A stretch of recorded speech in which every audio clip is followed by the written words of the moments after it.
because when you're trend forecasting, you can't always find images in the now to reflect the trends that we're talking about that haven't yet happened, that are happening in 2 years' time. So we have to create some of our own imagery. We also ask permission from people to share their imagery. So we do loads of different trade shows, but we cover things like the New Designers graduate show in London, which is the cream of the crop of all of the British universities. So we'll go to shows like that and we'll start to see new talent coming through, new ideas, maybe new materials that are being developed that could replace some of the materials we use in the home at the moment. Right. So yeah, we sort of have to source inspirational imagery and photograph different kinds of samples so that a designer can flick through that digital document now. It's not printed anymore, but that they can get a real sense of what the social mood will be, why that's the case, because we have to justify why people's mindset will be different, what the home will look like, how we'll decorate. So people like paint companies, for example, would buy that product and be able to develop an entire paint range or a series of paint ranges for 2 years' time from the colour palettes that are in that book. Right. And it's much more than just this shade of pink is going to be big. It's very much, as I understand it, very much reflecting how you think or see people, what people will want from the world that they create around them, whether that's the clothes they wear or the interiors they create for themselves. Yeah. And so you kind of have to know what's going to be going on in 2 years' time and how that will make people feel and what they will then want to have around them. Yeah, absolutely. So we need to be able to make a call on things like what will the gas prices be? What will the electricity prices be? How will that impact consumer spending? How will it impact people's emotions?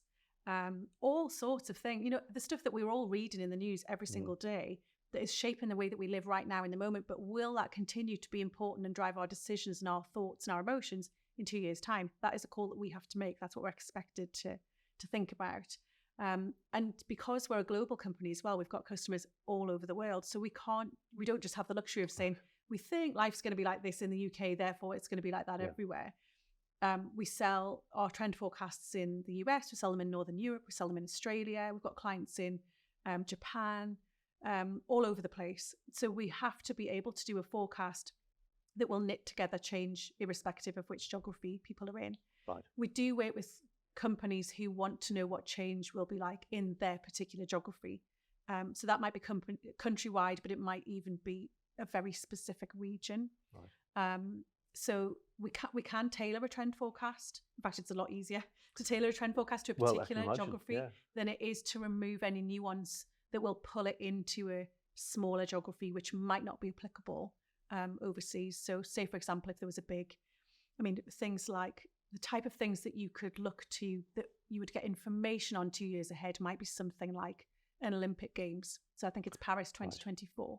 So what you will start to see is not just a link between sport and Paris in 2024. You'll start to see cultural, celebrated, historical sort of links to Paris become popular, and to France broadly become popular just because of the Olympic Games. Right. Doesn't mean to say that people are going to have, the French flag as a cushion on their sofa. It's not that. It's much more subtle than that. But there is an element.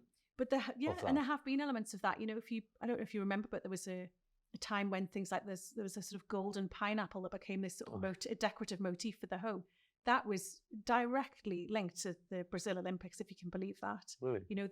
There are absolute links in research between some of the things that became really popular then and links to the geography, the culture, the history, the heritage of Brazil. Right. So yes, we pay attention to things like that, but you can never forecast a trend from a singular catalyst. It's too risky because even though we think the Paris Olympics is going to happen in 2024, as we saw with the pandemic, there is a chance that some of these things may not happen for whatever reason. So when we are forecasting trends, we always triangulate our research to make sure that we've got very clear routes to a trend so that if one thing falls out, the social mood we're predicting is still robust and solid. Right. The risk when you forecast from one activity, excuse me, is too great for any retailer or brand to take a huge punt on. Yeah. So we have to be mindful that, a really large corporate isn't going to go and do something just because we found one piece of evidence that Yeah. suggests that's going to happen Yeah. next. Because as you said earlier, there could be a lot. They could be investing millions in a particular shape, product, color, whatever, Yeah. and they need to know it's going to not end up on sale Yes. in Wigan. Yes, exactly. Yeah. Yeah, and ultimately their job will be at risk at that point. Yeah. You know, how many bad decisions do you get away with making before you actually have to sort of carry the personal responsibility for that? So part of trend forecasting is, yes, the company needs to make the right decisions, but the individuals inside those companies need to be really sure about the decisions they're making. That's what they get paid for. And they have to have a bank of resources from the trend forecasting industry and do their own research to back up their ideas, so that when the board pull them in and say, why did we do this? That they've got a rationale and a reason behind that. Yeah. And typically they'd be doing their own trend forecasting themselves, and they might use you to either confirm what they think or challenge it. Sometimes. So some of the really big companies we work with, you know, the billion-dollar brands, they have insight teams of, you know, up to 20 or 30 people. So almost bigger than we are as a whole company. So they will do some of their own research and pull some of their own findings. But they also respect the profession enough to know that you've got to have ideas and eyes outside of your profession.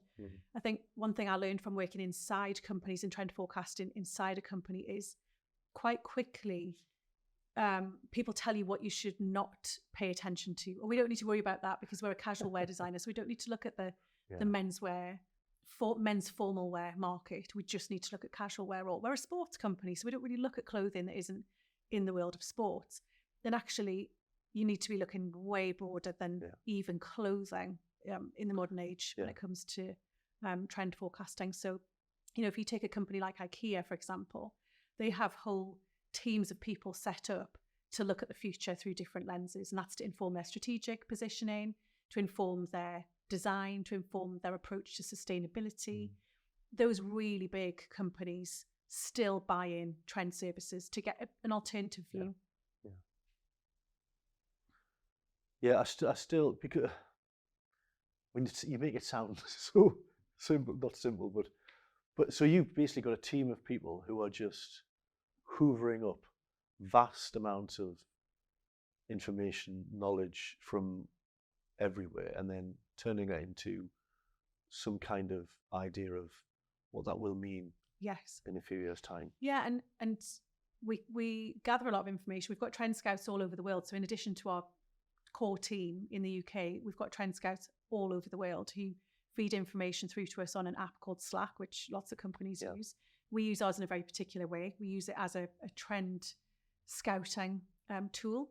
So people can put bits of information, news articles, photographs. They might be in the supermarket and recognize that somebody's picked up some pickup biscuits and they've never seen this before. Is it a new trend? So you can kind of draw the team's eye to something that you're curious about or something that's different. We're looking to observe those attitudinal shifts that happen before someone's behaviors have changed, because we all change our attitudes before our behaviors change. We decide we're going to do something before we actually do it. Right. So we are looking for those signals, examples of attitudinal shifts before anyone else spots them. Yeah. And so Slack is a great tool for us. It pings all day long. If my phone was switched on now, it would be pinging all day long with bits of information that are coming in from all over the world. We call those weak signals. And from the weak signals, my team's job is to cluster those into themes and find meaning from them. So we can't just say we found this information, here you go. We have to find the meaning. What does it mean? What do we think is happening that's different? What does it mean between now and 2 years' time? What's the projection and the forecast? The sort of clustering of the information is a really critical stage. So gathering it is kind of the easy bit, to be honest. Clustering it, sense making, and turning it into a forecast is where the hard work is really.